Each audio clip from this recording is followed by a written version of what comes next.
हाँ तो दोस्तों, आज अपन प्रिंस कंप्यूटर की जो अगली क्लास है जो 18 अगस्त 2024 का है उसका नेक्स्ट सेशन पढ़ने वाले हैं। आओ और बात करते हैं कि कंप्यूटर क्या है।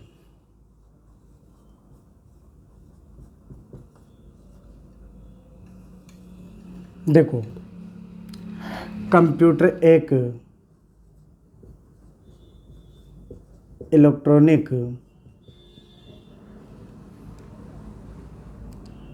डिवाइस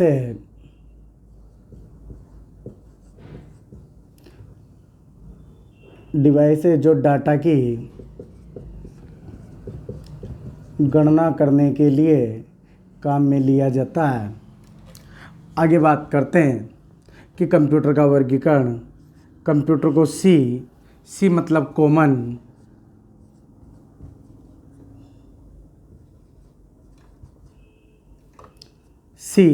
ओ मतलब ऑपरेटिंग,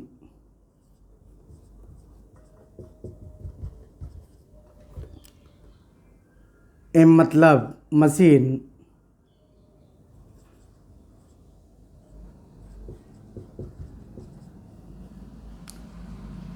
पी मतलब प्रपदली,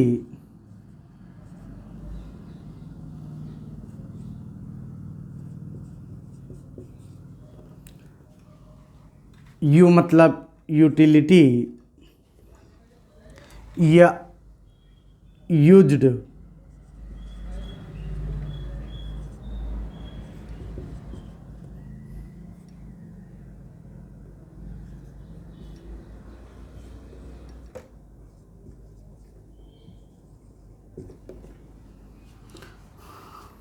टी मतलब टेक्नोलॉजी,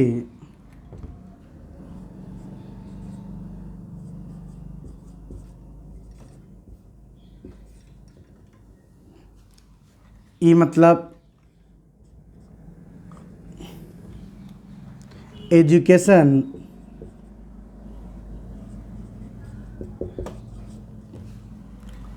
आर मतलब रिसर्च,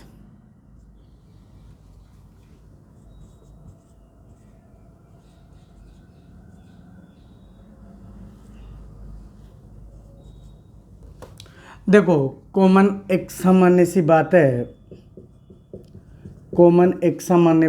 ऑपरेटिंग मतलब मशीन, ऑपरेटिंग मतलब होता है संचालित करना, एम फॉर मशीन, पी मतलब पर्पजली किसी विशेष काम के लिए या विशेष पर्पज के लिए, यूटिलिटी मतलब उपयोगिता, टेक्नोलॉजी मतलब तकनीकी, एजुकेशन मतलब शिक्षा, रिसर्च मतलब अनुसंधान आदि कार्यों के लिए कंप्यूटर का उपयोग किया जाता है। आगे बात करते हैं कि कंप्यूटर का जनक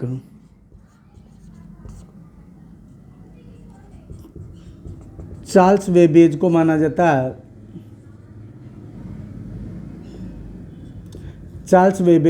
जाता है। क्योंकि इन्होंने एनालिटिकल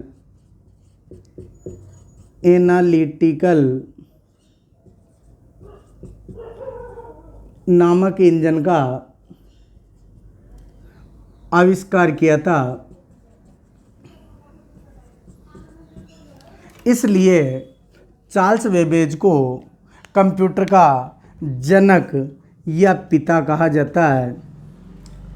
आगे बात करते हैं, इन्होंने ये 1822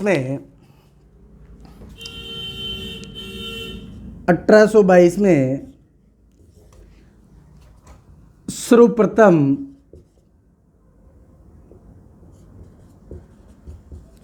डिजिटल कंप्यूटर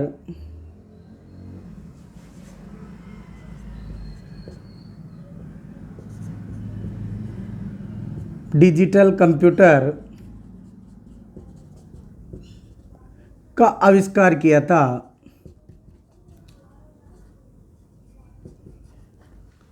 डिजिटल कंप्यूटर का आविष्कार किया था, इसलिए चार्ल्स बेबेज को कंप्यूटर का जनक या कंप्यूटर के फादर कहा जाता है। आगे बात करते हैं कि 2 दिसंबर को कंप्यूटर दिवस मनाया जाता है। कंप्यूटर दिवस मनाया जाता है। आगे बात करते हैं कि ये कंप्यूटर को चलाने के लिए एक ऑपरेटर की क्या पड़ती है, आवश्यकता पड़ती है, इसलिए कंप्यूटर के लिए एक ऑपरेटर होता है। आगे बात करते हैं इसकी पीढ़ियों की, कि कंप्यूटर किस तरह धीरे धीरे हमारे सामने आया,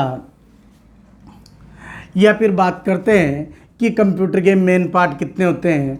देखो, सबसे पहले मेन पार्ट आपका सीपीयू है, यहाँ टॉपिक है अपना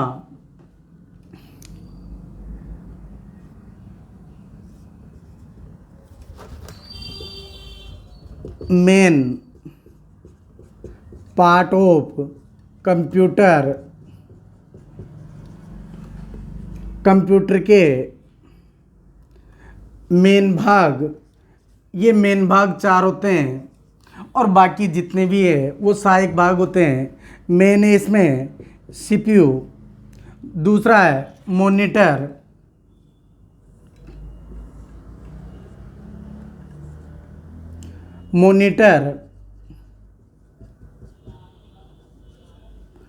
तीसरा है इसमें कीबोर्ड,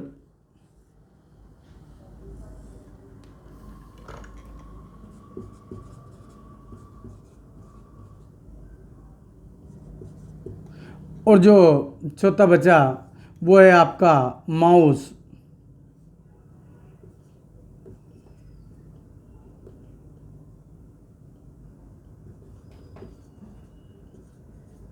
ये 4 पार्टों को यदि आपस में असेंबलर किया जाता है, यदि इन पार्टों को आपस में जोड़ दिया जाता है,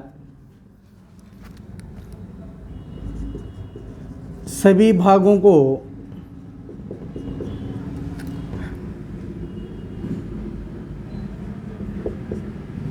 जोड़ने की प्रक्रिया को असेंबलर कहा जाता है। सभी भागों को जोड़ने की प्रक्रिया को असेंबलर कहा जाता है। अर्थात अपन ये कह सकते हैं कि कंप्यूटर के मेन कितने भाग होते हैं। तो पहला होता है सीपीयू, दूसरा होता है मॉनिटर, तीसरा है कीबोर्ड और चौथा है माउस। अर्थात अपन कह सकते हैं कि कंप्यूटर के सभी पार्ट्स को जोड़ने की जो प्रक्रिया होती है उसे असेंबलर कहा जाता है। आगे बात करते हैं कंप्यूटर की पीढ़ियाँ।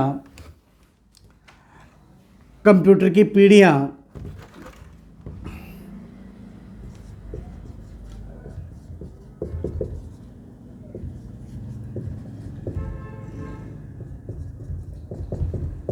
पीढ़ियों की बात करते हैं अपन।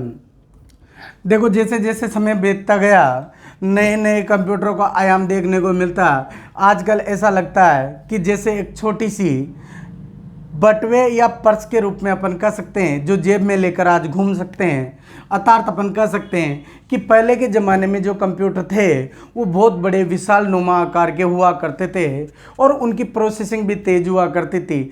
आज जो ज़माने के आज के समय जो कंप्यूटर है, प्रोसेसिंग के मामले में तो वो भी इतने ही तेज है, लेकिन उनका आकार बहुत ही सीमित कर दिया गया है। पहले के कंप्यूटर महंगे आते थे, आजकल जो कंप्यूटर आते हैं वो बहुत सस्ते आने लगे। अर्थात अपन कह सकते हैं कि कंप्यूटर की दुनिया में भी अब परिवर्तन आ चुका है। अर्थात अपन कह सकते हैं देखो प्रथम पीढ़ी का जो समय था, प्रथम पीढ़ी का जो समय था वो समय था 1942 से लेकर 1956, 1942 से लेकर 1956 तक का है।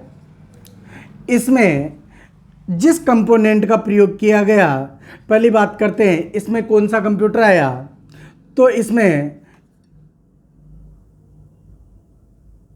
एनियक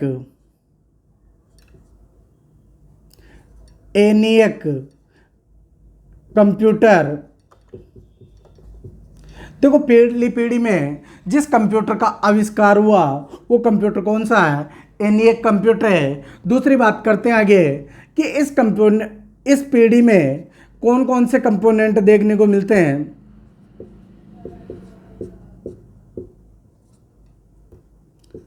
कौन कौन से कंपोनेंट या डिवाइस या उपकरण या घटक देखने को मिलते हैं जो कंप्यूटर को चलाने के लिए काम में लिया जाता है या कंप्यूटर में डाटा स्टोर। तो पहला है इसमें वैक्यूम ट्यूब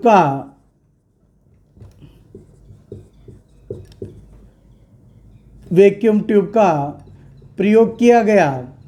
अर्थात अपन कह सकते हैं कि डाटा व सूचना को रखने के लिए एक छोटी सी शीशी ली, उसमें सूचना को स्टोरेज किया जाता था। अर्थात अपन कह सकते हैं दूसरी पीढ़ी में, जो दूसरी पीढ़ी है उसमें द्वितीयक पीढ़ी, उस द्वितीयक पीढ़ी का जो समय वो 1956 से लेकर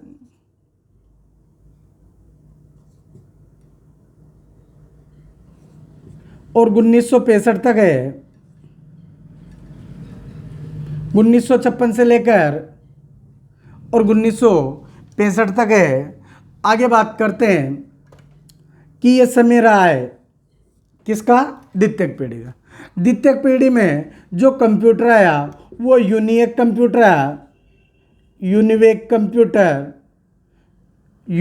कंप्यूटर आया।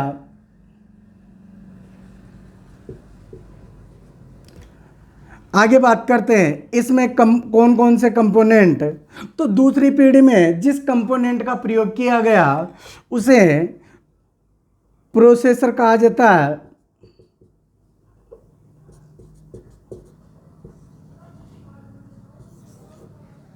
उसे प्रोसेसर कहा जाता है। अर्थात अपन कह सकते हैं कि यहाँ पर दूसरी पीढ़ी में प्रोसेसर का प्रयोग किया गया और यहाँ पर दूसरी पीढ़ी में दो भाषा आई। दो क्या आई, भाषा आई। इन भाषाओं को देखने को मिलता है। जो भाषा है एक का नाम है कोबोल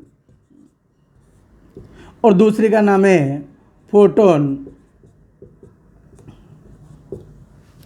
द्वितीयक पीढ़ी में दो भाषा देखने को मिलती है, कोबोल है और दूसरी है फोटोन। आगे बात करते हैं तीसरी पीढ़ी में।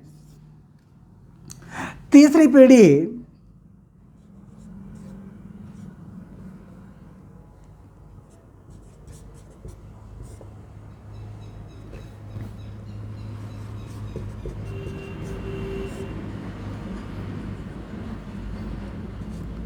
देखो तीसरी पीढ़ी का जो समय है वो 1965 से लेकर 1965 से लेकर और 1975 तक रहा। इसमें जिस कंपोनेंट का प्रयोग किया गया वो है आईसी। अर्थात अपन कह सकते हैं कि प्रोसेसर के स्थान पर अर्थात अपन कह सकते हैं कि तीसरी पीढ़ी में जिस कंपोनेंट का प्रयोग किया गया उसे आईसी कहा जाता है। अर्थात अपन कह सकते हैं आईसी की फुल फॉर्म है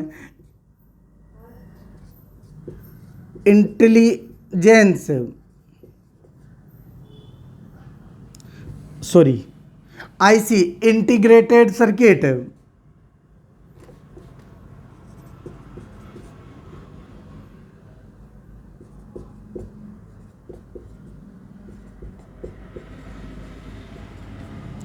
आगे बात करते हैं आईसी। यह आईसी एक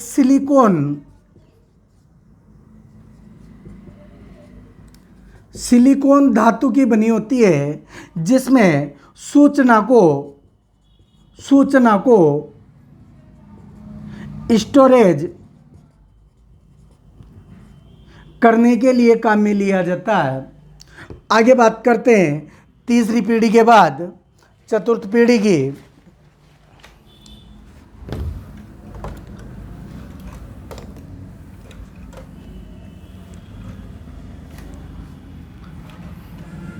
आगे बात करते हैं चतुर्थ पीढ़ी की।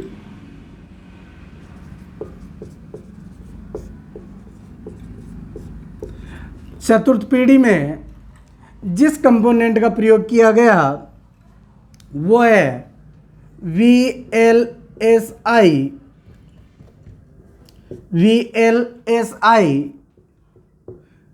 इसकी फुल फॉर्म में बात करते हैं, क्वेश्चन कैसे आएगा कि चतुर्थ पीढ़ी में कौन से कंपोनेंट का प्रयोग किया गया। तो यहाँ पर एक कंपोनेंट नया आया जिसका नाम है VLSI। अर्थात अपन कह सकते हैं कि VLSI की फुल फॉर्म क्या होगी। क्वेश्चन कैसे आएगा, VLSI की फुल फॉर्म क्या है। तो यहाँ पर है very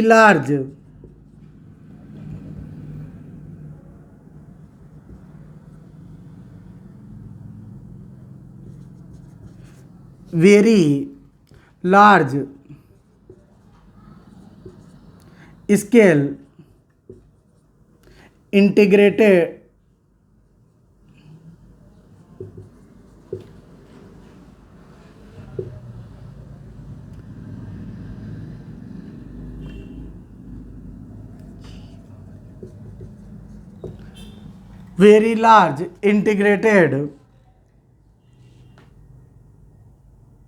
very large scale integrated. आगे बात करते हैं कि चतुर्थ पीढ़ी में और कुछ भाषा देखने को मिलती है। पहला है सी, दूसरा है C++, तीसरा है जावा, NT आदि भाषा देखने को मिलती है। पांचवी पीढ़ी, देखो पांचवी पीढ़ी में VLSI के स्थान पर ULSI जिसकी फुल फॉर्म है अल्ट्रा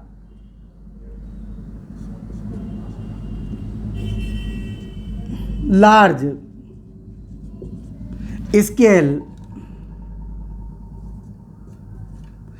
इंटीग्रेटेड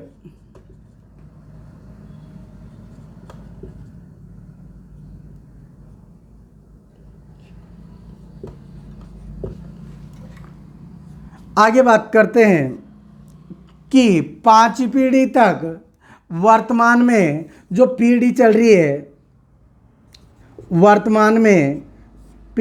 है, क्वेश्चन कैसे बनेगा कि वर्तमान में कौन सी पीढ़ी चल रही है। तो वर्तमान में पांचवी पीढ़ी चल रही है और ये पीढ़ी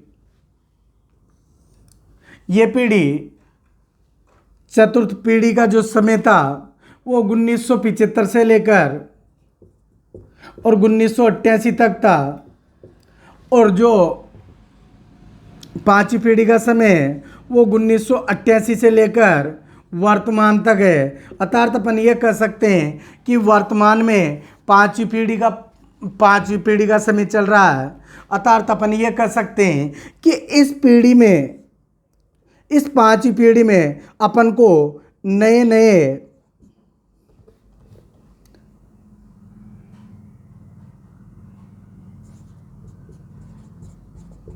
बहुत सारे कंप्यूटर देखने को मिलता है जिसे माइक्रो कंप्यूटर कहा जाता है। बहुत सारे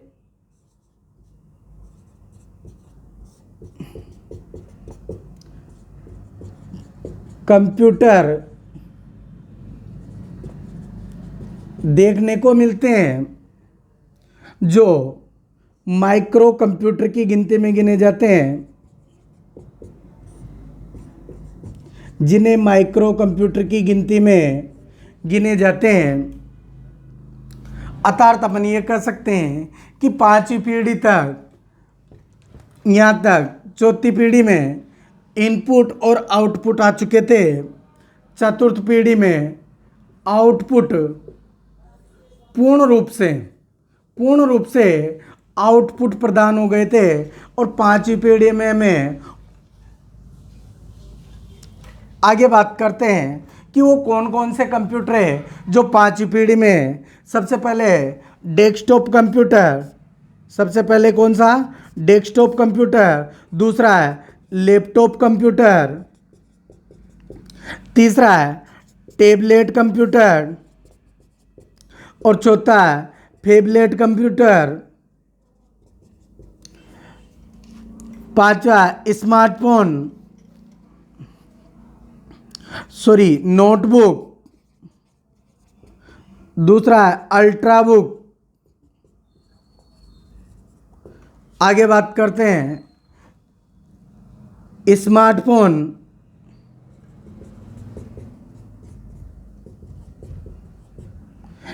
बात करते हैं PDAS, पर्सनल डिजिटल असिस्टेंट। देखो, पहला है desktop, tablet, notebook, phablet, ultrabook, smartphone, PDAS आदि जो कंप्यूटर है वो पांचवी पीढ़ी में देखने को मिलते हैं। पांचवी पीढ़ी में देखने को मिलते हैं। आगे बात करते हैं बहुत सारे कंप्यूटरों की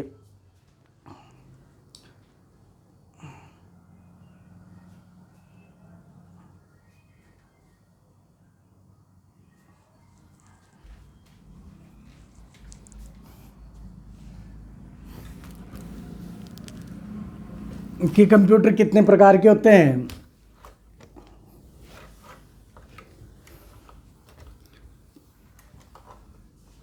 आगे बात करते हैं कि कंप्यूटर के कार्य अर्थात कंप्यूटर के प्रकार।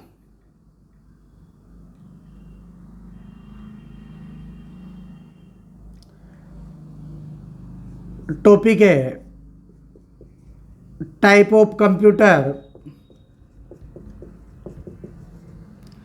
देखो, कार्य के आधार पर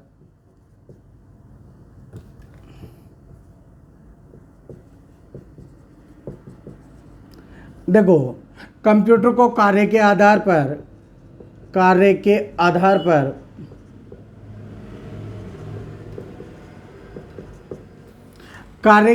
पर कंप्यूटर को तीन भागों में बांटा गया है।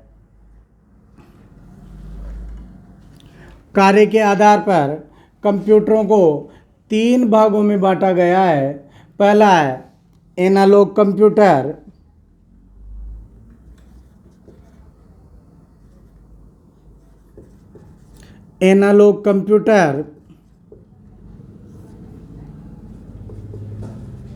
दूसरा है डिजिटल कंप्यूटर।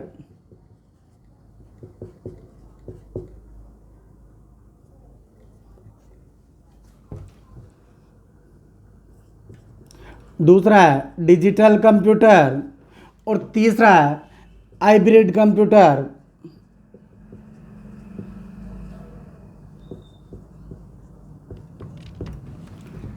जो पहला कंप्यूटर है इसमें 0 से लेकर 9 तक की संख्या देखने को मिलती है, लेकिन ये सामान्य रूप से यहाँ पर संख्या को देखने को मिलता है। आगे बात करते हैं जो सामान्य दैनिक दिनचर्याओं में काम में लिया जाता है।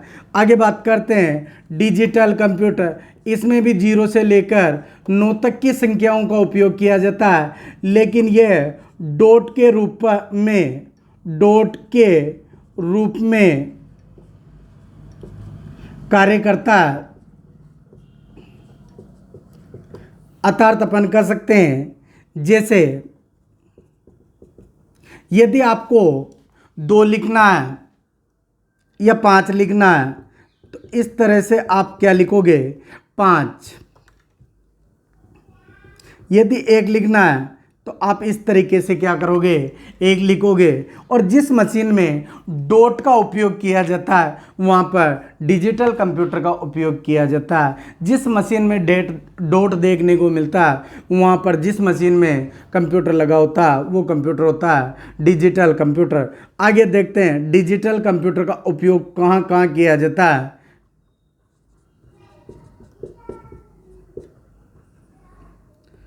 डिजिटल कंप्यूटर का उपयोग, डिजिटल कंप्यूटर का उपयोग हमें स्मार्ट घड़ियों में, स्मार्ट घड़ियों में देखने को मिलता है। दूसरा, रेलवे प्लेटफॉर्म, रेलवे प्लेटफॉर्म पर हमें डिजिटल कंप्यूटर का उपयोग देखने को मिलता है। तीसरा है, जितनी भी इलेक्ट्रॉनिक उपकरण हैं,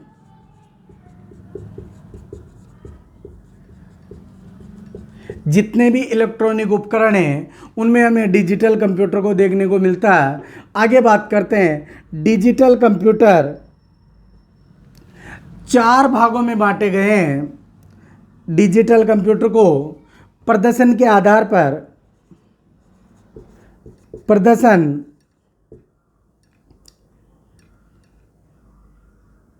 प्रक्रिया,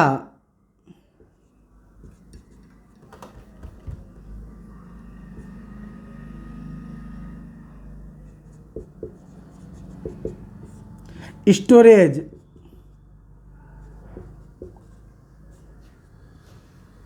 के आधार पर कंप्यूटर को, के आधार पर कंप्यूटर को प्रदर्शन क्षमता,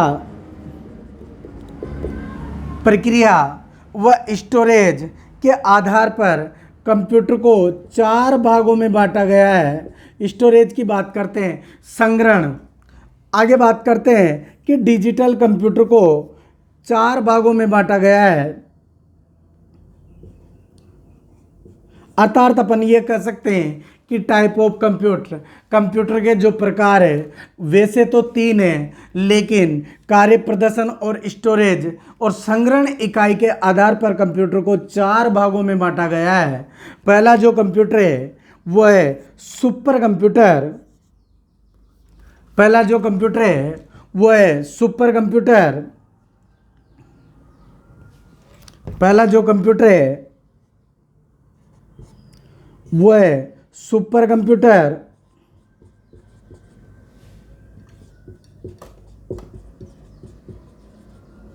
दूसरा है मेन फ्रेम कंप्यूटर।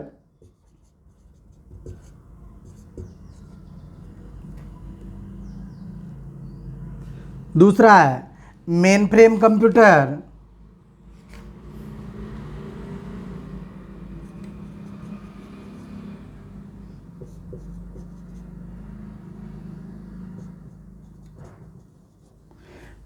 तीसरा है मिनी कंप्यूटर।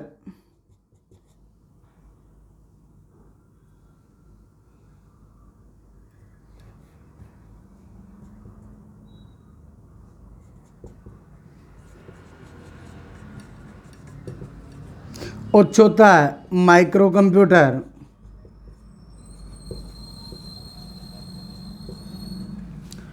देखो क्वेश्चन कैसे आएंगे। सबसे पहले यदि कार्य के आधार पर पूछा जाए कि कितने भागों में बांटा गया है तो आपको ओनली 3 भागों में बांटा गया है। पहला एनालॉग कंप्यूटर, दूसरा है डिजिटल कंप्यूटर और तीसरा हाइब्रिड। बात करते हैं कि एनालॉग कंप्यूटर क्या होते हैं। यदि क्वेश्चन आए तो एनालॉग कंप्यूटर सामान्य व दैनिक दिनचर्याओं में काम में लिया जाने वाले जितने भी उपकरण हैं, यदि उन उपकरणों में 0 से लेकर जो 9 तक की संख्या है, जैसे इस तरीके से एक देखने को मिलता है आपको, पूर्ण रूप से कटापटा न होकर, तो वो कंप्यूटर एनालॉग कंप्यूटर के नाम से जाना जाता है।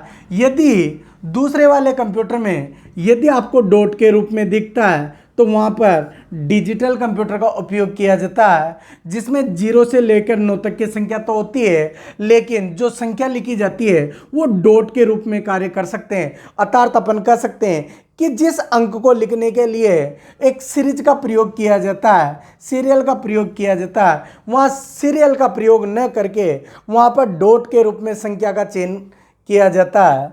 इन कंप्यूटर का, डिजिटल कंप्यूटर का मार्केट में आज आप दुनिया में देश भर में देख रहे होंगे कि आप बहुत सारे मशीनों में आज डिजिटल कंप्यूटर का उपयोग किया जाता है। पहला कंप्यूटर है स्मार्ट घड़ियों में डिजिटल कंप्यूटर का उपयोग किया जाता है। दूसरा है रेलवे प्लेटफॉर्म में, इलेक्ट्रॉनिक मशीन में आदि में। और आजकल डिजिटल कंप्यूटर का ज़माना है, इसलिए डिजिटल कंप्यूटर का उपयोग किया जाता है। क्यों? क्योंकि एनालॉग कंप्यूटर तो धीरे धीरे, जिस तरह आपने वो बोर्ड देखा होगा, उस बोर्ड में एक वोल्टेज की और एक एम्पेयर की सुई रहती है, उस सुई को जो वहाँ पर नॉर्मल जो घड़ियाँ होती है उनमें एनालॉग कंप्यूटर लगाया जाता है। लेकिन जो मैं देख रहा हूँ कि यहाँ पर आजकल नए नए डिजिटल बोर्ड आने लगे और वहाँ पर जो कंप्यूटर लगाए जाते हैं, जो घड़ियों में कंप्यूटर का उपयोग किया जाता है, वो डिजिटल कंप्यूटर लगाए जाते हैं। ये या तो ख़राब होते हैं या फिर गलत नहीं बताते हैं। इनका डाटा एकदम सही होता है, इनका डाटा एकदम सही होता है। और हाइब्रिड कंप्यूटर वो कंप्यूटर होते हैं जो दोनों रूपों में काम करते हैं। अर्थात अपन कह सकते हैं कि एनालॉग कंप्यूटर और डिजिटल कंप्यूटर में जिस मशीन का उपयोग किया जाता है वो हाइब्रिड कंप्यूटर माना जाता है। डिजिटल कंप्यूटर को आगे 4 भागों में बांटा गया है। किसके आधार पर?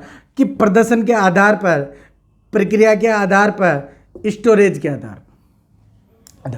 कंप्यूटर के प्रदर्शन के आधार पर सबसे पहले बात करते हैं प्रदर्शन क्या होता है। कंप्यूटर में आपने जो डाटा डाला वो कितनी तेज गति से कार्य कर रहा है, वही उसकी क्या है?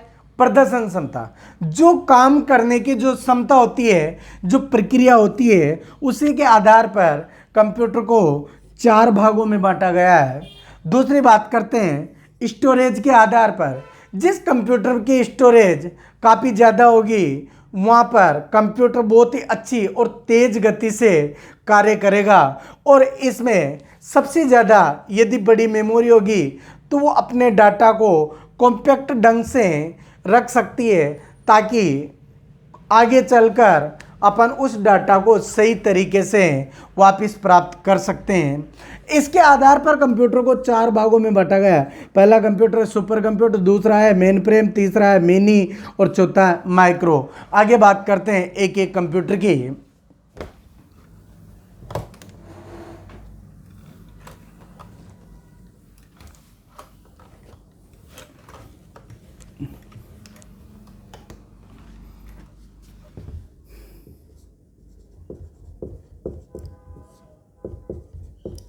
प्रदर्शन क्षमता,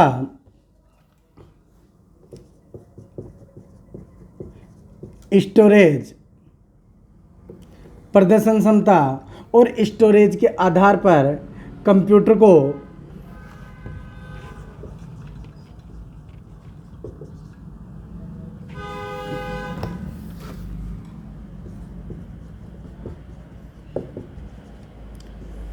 कंप्यूटर है, इस कंप्यूटर को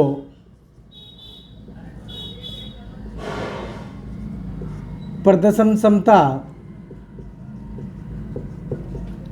और स्टोरेज के आधार पर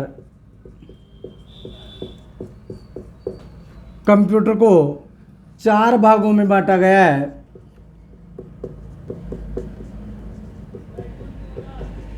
चार भागों में बांटा गया है।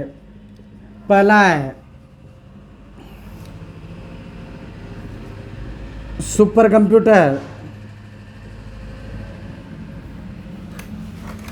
पहला है सुपर कंप्यूटर,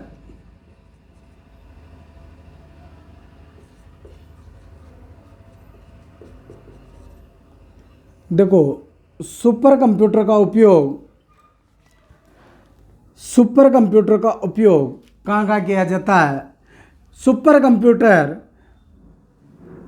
का आकार बड़ा होता है, ये शक्तिशाली कंप्यूटर होते हैं, शक्तिशाली कंप्यूटर होते हैं और बहुत ही महंगे होते हैं,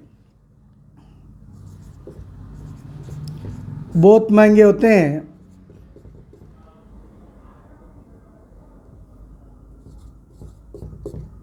बहुत ही महंगे होते हैं। अर्थात अपन कह सकते हैं सुपर कंप्यूटर का आकार बहुत बड़ा होता है, ये शक्तिशाली कंप्यूटरों की गिनती में गिने जाते हैं और ये बहुत महंगे होते हैं। आगे बात करते हैं कि वर्तमान में अलग अलग देश के जो कंप्यूटर देखने को मिलते हैं, या फिर बात करते हैं आगे कि सुपर कंप्यूटर का उपयोग,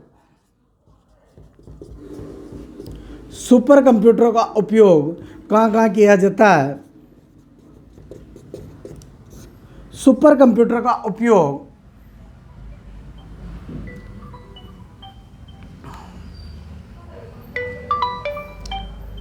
सुपर कंप्यूटर का उपयोग मौसम की भविष्यवाणी, मौसम की भविष्यवाणी जानने के लिए, अर्थात अपन कह सकते हैं कि चक्रवात कितने आ रहे हैं, मौसम कितना तेज बदल रहा है, वर्षा कितनी हो रही है, तूफान कितनी गति से आएगा, आदि मौसमों की जो तैयारी है वो चेक करने के लिए सुपर कंप्यूटर का उपयोग किया जाता है। आगे बात करते हैं भूकंप की, भूकंप की जानकारी,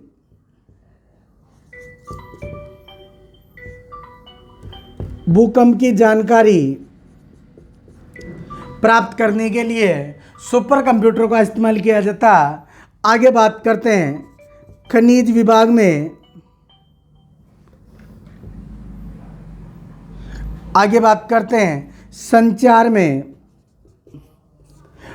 मशीनों और व्यक्तियों के बीच में कम्युनिकेशन कराने के लिए जिस कंप्यूटर का प्रयोग किया जाता है, मशीन और कंप्यूटरों के बीच में, मशीन और मानव के बीच में, जिसका मशीन और मानव के बीच, मशीन और मानव के बीच, मशीन और मानव के बीच में बातचीत करवाने, कम्युनिकेशन करवाने के लिए जिस कंप्यूटर का प्रयोग किया जाता है वो सुपर कंप्यूटर के नाम से जाना जाता है। आगे बात करते हैं संचार विभाग में, संचार विभाग में या भूकंप की जानकारी प्राप्त करने के लिए आपको सुपर कंप्यूटर का इस्तेमाल करना पड़ेगा। आगे बात करते हैं हथियार परीक्षण में, हथियार या फिर बात करते हैं परमाणु, परमाणु हथियार।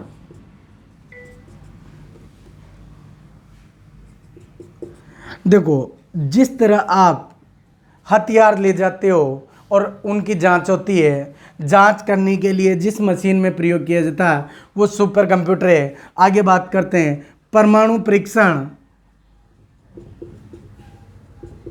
परमाणु परीक्षण, मान लो परमाणु बना लिए, परमाणु हथियार तो बना लिए, लेकिन उनका परीक्षण नहीं करेंगे तो उनको चलाने की अनुमति नहीं मिलेगी। लेकिन उनको चलाने की अनुमति मिलने के लिए आपको सुपर कंप्यूटर चाहिए, इसलिए सुपर कंप्यूटरों का इस्तेमाल परमाणु हथियारों का परीक्षण करने के लिए भी किया जाता है। आगे बात करते हैं कि भारत का जो पहला कंप्यूटर है उसका नाम है परम, दूसरा IBM, जो परम है वो भारत का पहला सुपर कंप्यूटर माना जाता है। अर्थात अपन कह सकते हैं कि जिस तरह भारत ने बनाए अलग अलग देश के देखने को मिलते हैं, IBM जो है वो अमेरिका का है। तीसरी बात करते हैं कि फिजिस्ता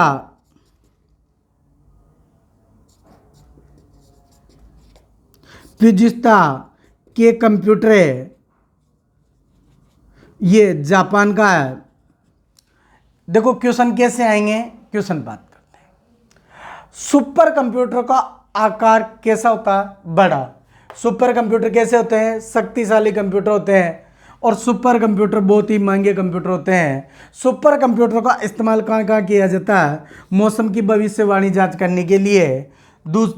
तीसरा है, आगे इसमें पूछ सकता है कि मौसम की भविष्यवाणी के लिए कौन कौन से, जैसे भूकंप है, वर्षा है, चक्रवात है। आगे बात करते हैं भूकंप की जानकारी। संचार, मशीनों संचार में किसका उपयोग किया जाता है, तो सुपर कंप्यूटर। हथियार परीक्षण या हथियारों में या नाप के हथियारों में आपका सुपर कंप्यूटर। भारत का पहला सुपर कंप्यूटर कौन सा है, तो परम। अमेरिका का कौन सा है, IBM। और जापान का कौन सा है, फ्यूजिस्ता। या बात करते हैं कि इन 3 कंप्यूटरों के नाम दे दिए जाएंगे और एक चौथा कंप्यूटर उसमें एक्स्ट्रा जोड़ दिया जाएगा। और इसमें क्वेश्चन पूछा जाएगा कि इनमें कौन सा सुपर कंप्यूटर का प्रकार नहीं है, तो ओनली मैंने 3 प्रकार बताया। पहला है परम, दूसरा IBM, तीसरा है फ्यूजिस्ता। बस, इसके बाद में कुछ नहीं आएगा।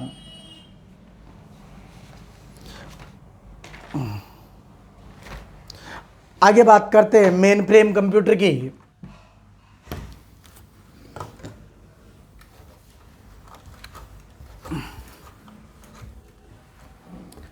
आगे बात करते हैं मेन फ्रेम कंप्यूटर की। दूसरा कंप्यूटर है वो है मेन फ्रेम कंप्यूटर।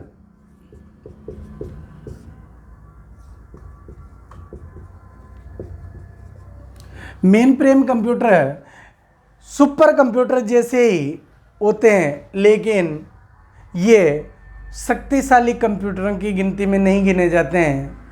ये काफ़ी महंगे होते हैं, ये काफ़ी महंगे होते हैं।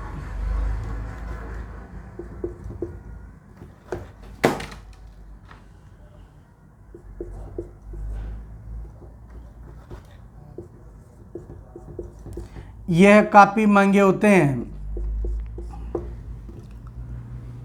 इन कंप्यूटरों का उपयोग सरकारी सेवाओं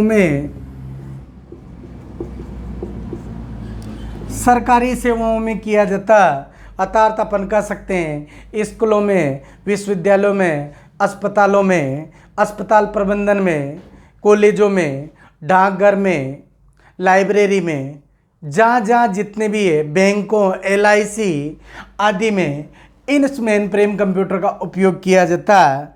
आगे बात करते हैं मिनी कंप्यूटर।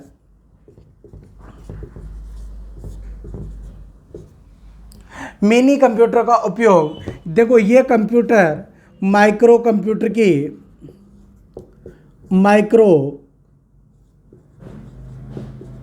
कंप्यूटर से आकार में बड़े होते हैं। मिनी कंप्यूटर है वो माइक्रो कंप्यूटर से आकार में बड़े होते हैं। और बात करते हैं मिनी कंप्यूटर का उपयोग जो मध्यम वर्ग के व्यापारी है, वो व्यापारी मिनी कंप्यूटर का प्रयोग किया करते हैं। आगे बात करते हैं कि इसमें मिनी कंप्यूटर का कौन सा प्रकार देखने को मिलता है, तो K202 जो कंप्यूटर है वो मिनी कंप्यूटर का एक प्रकार माना जाता है। आगे बात करते हैं चौथा कंप्यूटर जिसे माइक्रो कंप्यूटर कहा जाता है। माइक्रो कंप्यूटर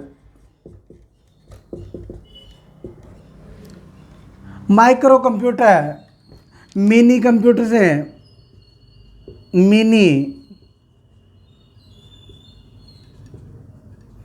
कंप्यूटर से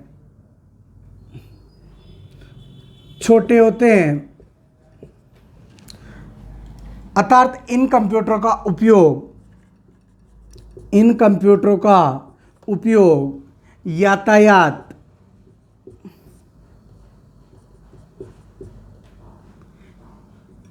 के लिए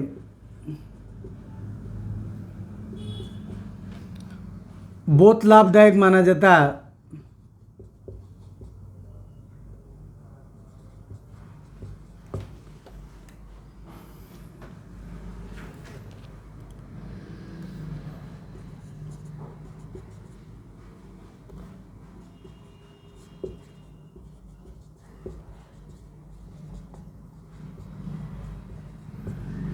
यातायात के लिए सुविधाजनक माना जाता है।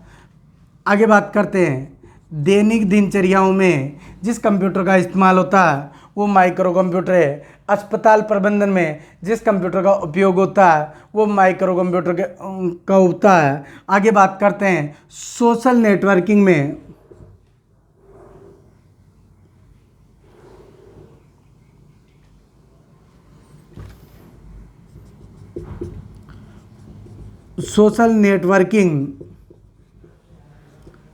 अर्थात अपन कह सकते हैं कि फेसबुक, ट्विटर, इंस्टाग्राम आदि कार्यों में। आगे बात करते हैं मनोरंजन में। मनोरंजन गेम, मूवी आदि देखने के लिए इसका प्रयोग किया जाता है। मेल भेजने के लिए माइक्रो कंप्यूटर का उपयोग किया जाता है। आगे बात करते हैं कि इसमें बहुत सारे कंप्यूटर है। सबसे पहले डेस्कटॉप कंप्यूटर है, लैपटॉप कंप्यूटर है, टैबलेट है, फैबलेट है, स्मार्टफोन है और पीडीएस आदि देखने को मिलते हैं। बात करते हैं क्वेश्चनों की कि टाइप ऑफ कंप्यूटर, तो कंप्यूटर 4 भागों में बांटा गया है। पहला है सुपर, दूसरा है मेन फ्रेम, तीसरा है मिनी, चौथा है माइक्रो। पहला जो सुपर है, बात करते हैं सबसे ज़्यादा काम में आने वाला कंप्यूटर कौन सा है।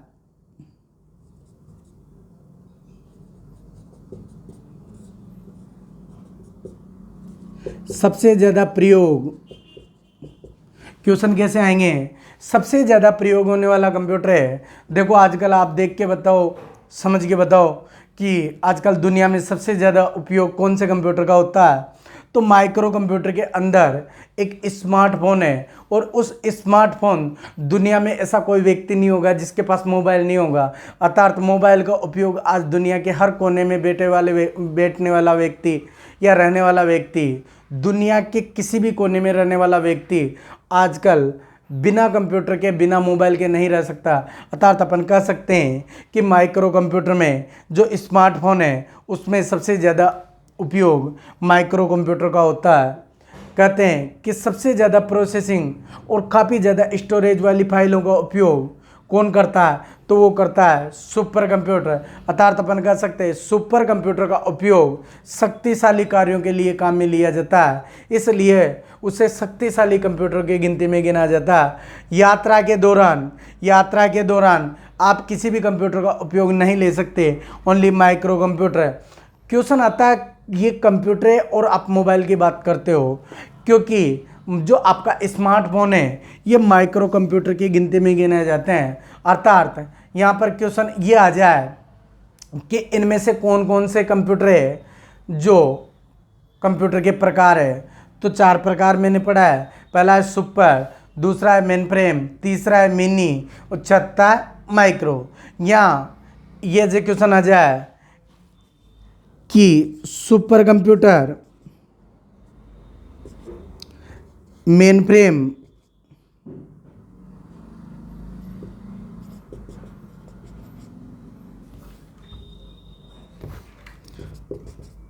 Super computer, main frame computer, mini computer और माइक्रो, तो ये तो सारे ही है। लेकिन यहाँ पर क्वेश्चन आ जाए कि मेन फ्रेम की जगह मैक्स फ्रेम कर दिया जाए और क्वेश्चन पूछा जाए कि इनमें से कौन सा कंप्यूटर नहीं है, तो आपका ये वाला कोई कंप्यूटर नहीं है। या फिर बात करते हैं कि यहाँ पर मेन फ्रेम कंप्यूटर रख दिया जाए और यहाँ आपका नोटबुक दे दिया जाए और यहाँ मैक्स फ्रेम कर दिया जाए, तो फिर नोटबुक तो है, क्योंकि नोटबुक किसका प्रकार है, माइक्रो कंप्यूटर। तब भी यहाँ कौन नहीं है, मैक्स फ्रेम आगे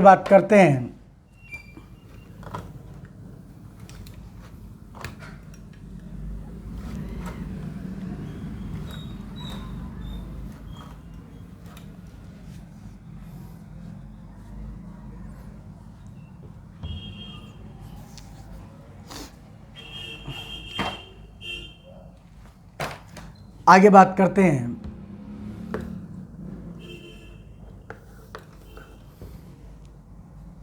कंप्यूटर के लाभ।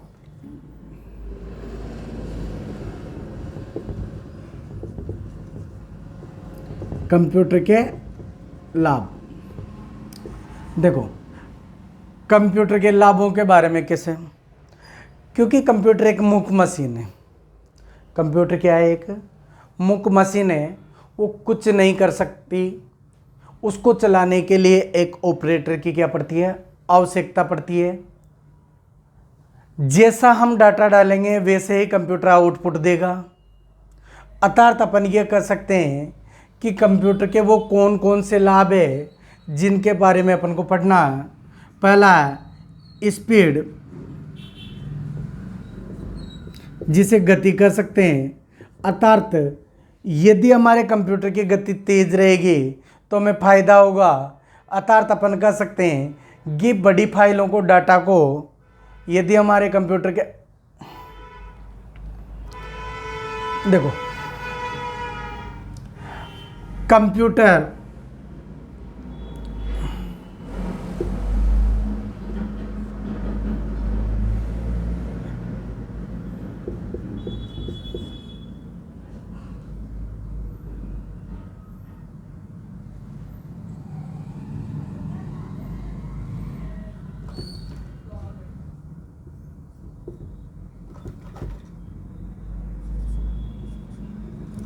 ये उच्च गति से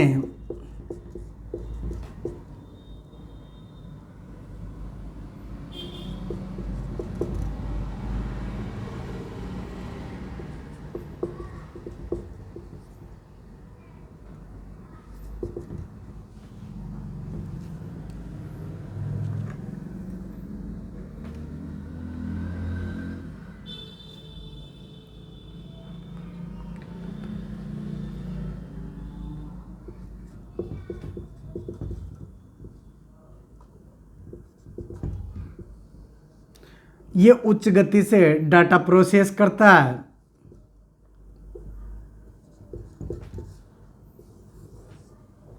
अर्थात अपन कह सकते हैं कि पहले काम करने के लिए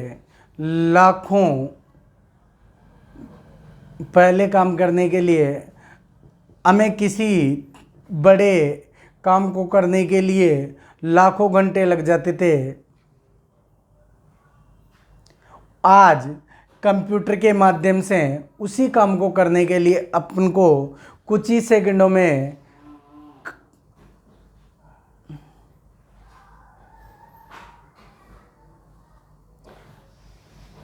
कंप्यूटर एक मुख्य मशीन है जो किसी भी बड़े से बड़े काम को करने के लिए जो बहुत ज़्यादा समय लगता था, अब उसी काम को कंप्यूटर से करने के लिए बहुत ही कम समय, अर्थात अपन यह कह सकते हैं कि जहाँ घंटों और मिनट लगते थे उसी कार्य को करने के लिए आजकल कंप्यूटर सेकंडों में करता है।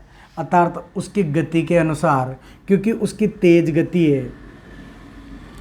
दूसरी बात करते हैं शुद्धता।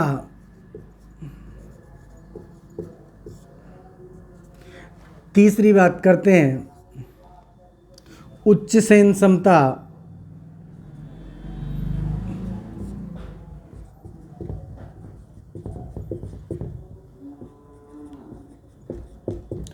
और चौथी बात करते हैं विविधता।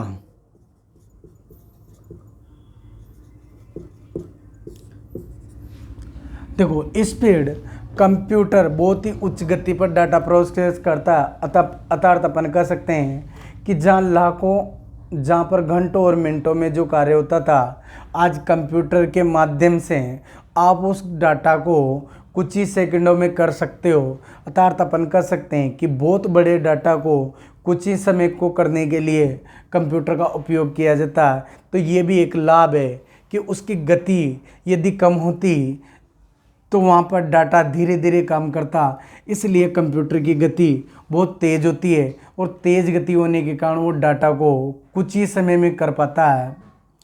शुद्धता, कंप्यूटर एक मूक मशीन है, वो कभी गलती नहीं करता है। उसको चलाने के लिए एक ऑपरेटर की आवश्यकता होती है। एक सिद्धांत है GIGO, मतलब अपन ये कह सकते हैं गारबेज इन और गारबेज आउट।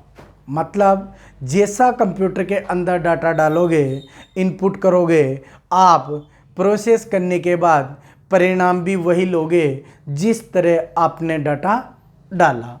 तो उसमें शुद्धता होती है। गलती हम करते हैं क्योंकि कंप्यूटर के अंदर IQ नहीं होता। ये एक इसकी क्या होती है, सीमा होती है। तो वहाँ पर शुद्धता, तो अपन कह सकते हैं कि यहाँ सही परिणाम प्राप्त होता है। उच्च सहन क्षमता, आगे बात करते हैं। कंप्यूटर के अंदर एक बहुत बड़ी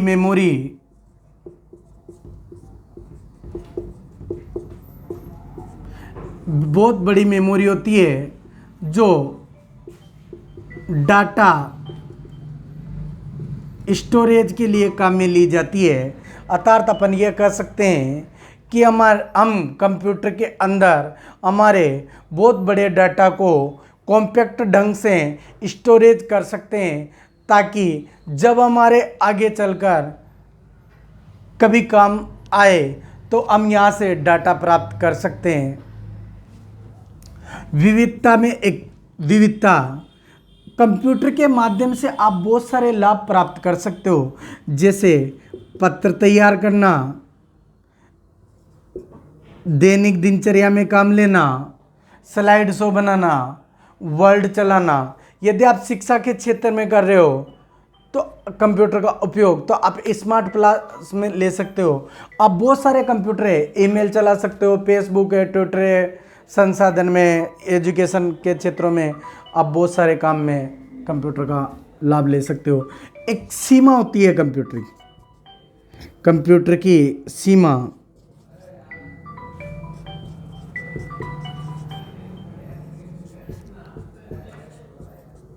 कह सकते हो, हानि कह सकते हो और कमी कह सकते हो।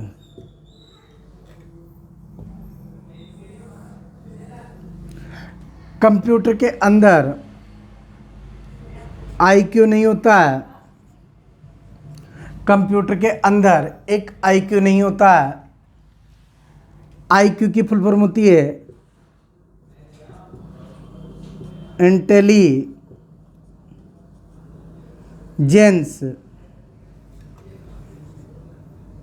क्वोशिएंट।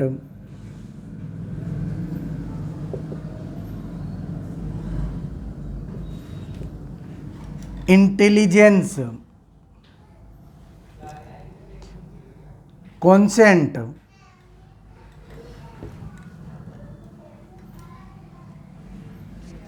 ये एक क्या होती है, कमी होती है।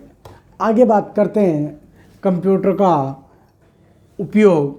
तो कंप्यूटर का उपयोग कहाँ कहाँ किया जाता है? कंप्यूटर का उपयोग यूज ऑफ कंप्यूटर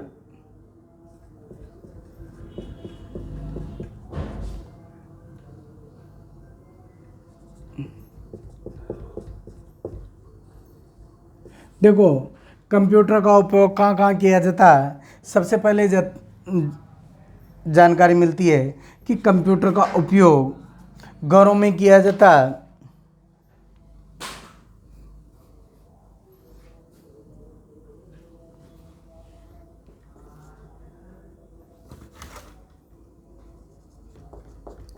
घरों में कंप्यूटर का उपयोग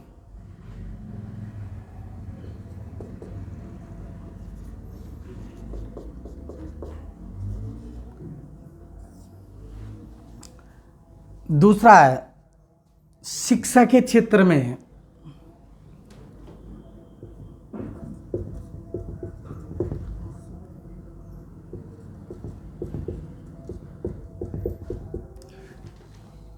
तीसरा है व्यवसाय के क्षेत्र में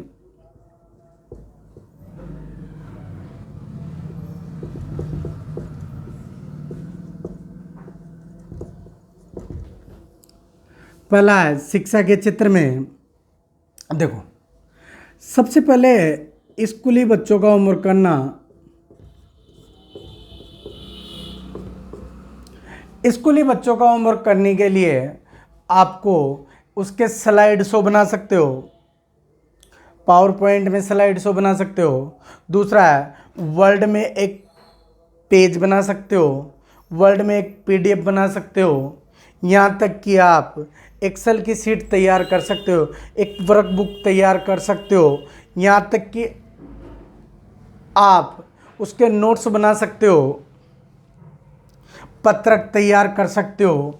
आगे बात करते हैं मनोरंजन के क्षेत्र में। मनोरंजन के क्षेत्र में, मनोरंजन के क्षेत्र में यहाँ तक कि आप घर बैठकर वीडियो देख सकते हो, ऑडियो देख सकते हो, गेम खेल सकते हो, मूवी देख सकते हो, आदि करने के लिए आप दोस्तों के वीडियो चैटिंग कर सकते हो। तीसरी बात होती है सामाजिक मीडिया।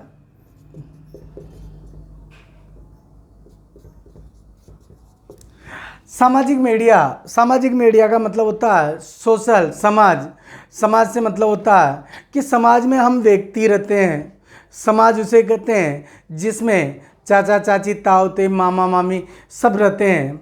अर्थात अपन कह सकते हैं कि उनको घर पे बैठे बैठे, घर पर बैठकर इंटरनेट के माध्यम से आप मेल भेज सकते हो, फेसबुक चला सकते हो, सोशल नेटवर्किंग कर सकते हो, फेसबुक पर हाई हेलो कर सकते हो, व्हाट्सएप पे मैसेज चैटिंग कर सकते हो, टेक्स्ट मैसेज कर सकते हो, इंस्टाग्राम, ट्विटर आदि चीज़ों को चला सकते हो। आगे बताए ज्ञान।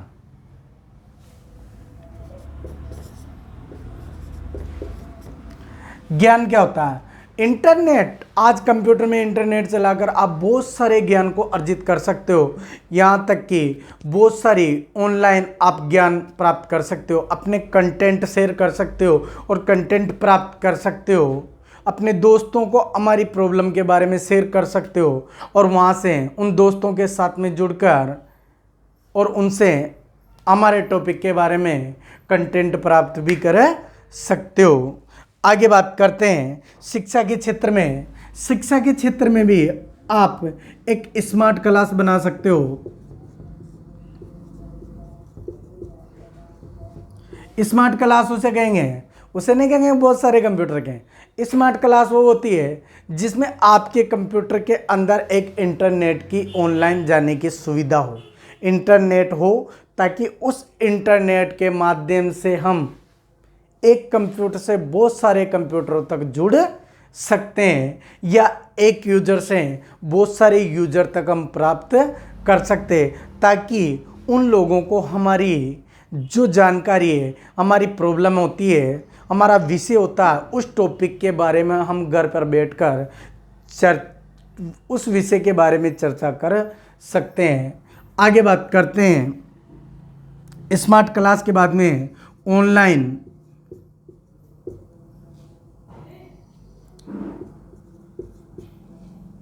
शिक्षा। देखो, आजकल जितनी भी यूनिवर्सिटी है उसने अपनी वेबसाइट के थ्रू, अपने वेबसाइट के माध्यम से आप घर बैठे हुए यूनिवर्सिटी के माध्यम से बहुत सारे कोर्स आज ऑनलाइन कर दिए गए हैं, जिनको आप घर पे बैठकर आसानी से उपलब्ध हो जाते हैं। अर्थात अपन कह सकते हैं कि आपके पास इंटरनेट होने के कारण ऑनलाइन शिक्षा प्राप्त कर सकते हो, या किसी भी डिग्री या डिप्लोमा कर सकते हो। आगे बात करते हैं डिजिटल लाइब्रेरी।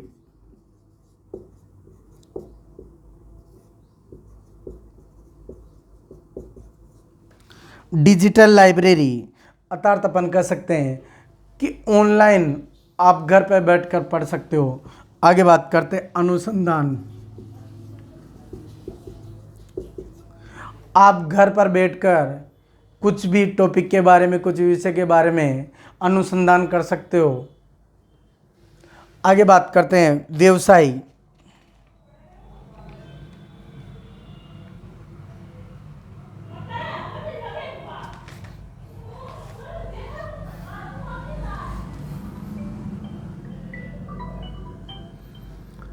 व्यवसाय के क्षेत्र में कंप्यूटर का उपयोग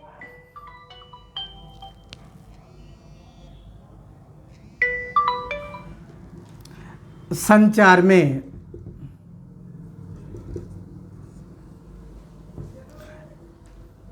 देखो, संचार में किस तरह, आपके कंप्यूटर के अंदर इंटरनेट होना चाहिए। आप एक उपयोगकर्ता है, आप एक ग्राहक हो, जो जिस तरह व्यापार में संचार का उपयोग किया है, तो व्यापारी को ग्राहक और ग्राहक से व्यापारी का काम होता है। अर्थात अपन ये कह सकते हैं कि ग्राहक को व्यापारी से जुड़ने के लिए या व्यापारी को बड़े व्यापारी से जुड़ने के लिए उसको संचार के माध्यम से टेक्स्ट भेज सकता है,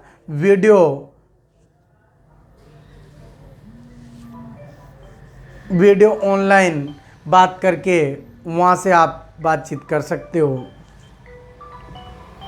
विक्रय विपणन, आप ऑनलाइन वस्तु को खरीद सकते हो और बेच सकते हो।